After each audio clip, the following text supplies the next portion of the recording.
Police commissioner Shri सूरत शहर, अधिक police commissioner Shri सूरत शहर और नायब police commissioner Shri crime branch Surat शहर की सूचना के अनुसार सूरत सिटी के नागरिकों की साइबर क्राइम से और फाइनेंशियल फ्रॉड से सुरक्षा करने के लिए सूचना दी गई थी। और अगर किसी के साथ ऐसा फ्रॉड हुआ है तो उस आरोपियों को ढूंढ निकालने के लिए और क्राइम रजिस्टर करने के लिए जो सूचना दी गई थी उसके अंतर्गत साइबर क्राइम पुलिस स्टेशन सूरत सिटी के अंदर एक एफआईआर लॉन्च की गई थी, जिसमें फरियादी राजकुमार परमार ने साइबर क्राइम पुलिस स्टेशन के अंदर फरियाद दी थी। उन्होंने फेसबुक अकाउंट पे एक शैलेंद्र नाथ अघोरी नाम का अकाउंट था, जिसपे लिखा गया था कि अपनी सारी समस्याओं का समाधान तांत्रिक विधि से कीजिए। तो फरियादी श्री ने उनका संपर्क किया और व्हाट्सएप से शैलेंद्र अघोरी, जिनका असली नाम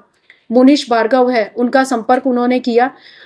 शैलेंद्रनाथ अघोरी यानी मुनीश भार्गव ने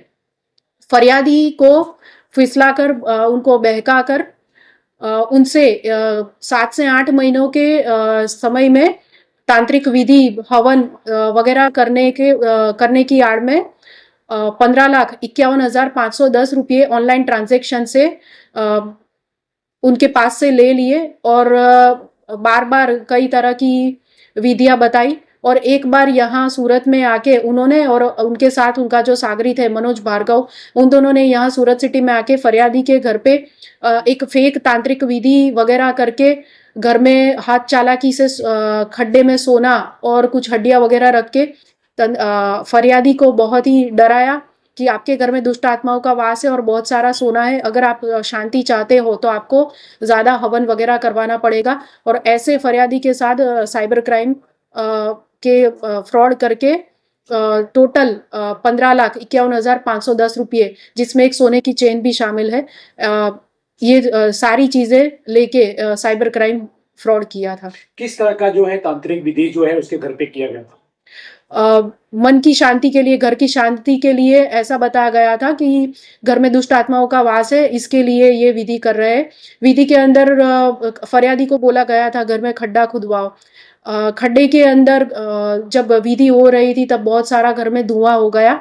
उसके दौरान ये जो मनोज भार्गव है, मुनीश भार्गव का साथी, उसने हाथ चालाकी से खड्डे के अंदर नकली सोने के गहने जो उनके पास थे वो और कुछ हड्डियां वगैरह रखे, फिर फरियादी को दिखाए, फिर अगेन हाथ चालाकी से ये सारी चीजें गायब करके उनको बताया कि ये सारी जो चीजें जहां से आई थी वहीं से वापस चली गई है, अगर तुम चाहते हो कि इससे ज्यादा सोना तुम्हें मिले तो तुम्हें विधि करवानी पड़ेगी। इस दौरान मनोज भार्गव जो है उसने उसके ऊपर आत्मा आई है ऐसा नाटक भी किया था और उसके दौरान उसने बताया, उसने थोड़ा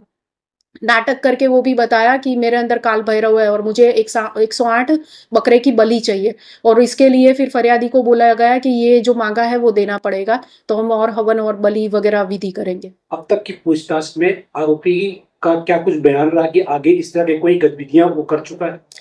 आरोपी ने बताया है अभी तक उसके खिलाफ हमें पता नहीं है कि किसी भी पुलिस स्टेशन में कोई एफआईआर रजिस्टर्ड हुई हो, क्या एनसीसीआरपी पोर्टल पे उसका नंबर वगैरह कुछ रिपोर्ट हुआ, ऐसा नहीं है। बट आरोपी का इंट्रोगेशन में उसने बताया है कि हाँ ये उसका काम ही है, वो पूजा हवन वगैरह फेसबुक के माध्यम से और जो भी मिलते हैं उस माध्यम से वो यही कामगिरी करता है और उसके बदले में ऑनलाइन ट्रांजैक्शन से पैसे लेता है। बट इतनी बड़ी अमाउंट अभी तक उसने किसी से नहीं ली है, बट 1,000, 2,000, 5,000, 10,000 तक ऐसे सबको वो भरमा के विधि करेंगे, यहाँ विधि कर दी, इतने रुपये दे दो तुम्हें शांति हो जाएगी, ऐसे उसने काफी 100 से ज्यादा लोगों के साथ चिटिंग की हुई है। सूरत के अलावा और कोई भी गुजरात के कोई भी जगह पे इसने नहीं, सूरत पहला है। सूरत के अलावा अभी तक के इंट्रोगेशन में नहीं खुला है, बट उसका जो फेसबुक आईडी है उसके हिसाब से वो काफी सारे लोगों के देश के अंदर संपर्क में था और उस हिसाब से, और उसने अपना जो बताया था फेसबुक आईडी में उसने बताया कि ही बिलोंग्स टू उज्जैन। सो लोग महाकाल मंदिर और जो है वहाँ, तो उनको सबको लगता है कि वो वहाँ का भक्त और वहीं का पुजारी है। उस हिसाब से काफी लोगों ने हम मानते हैं कि उसके साथ ये ट्रांजैक्शन वगैरह किए होंगे।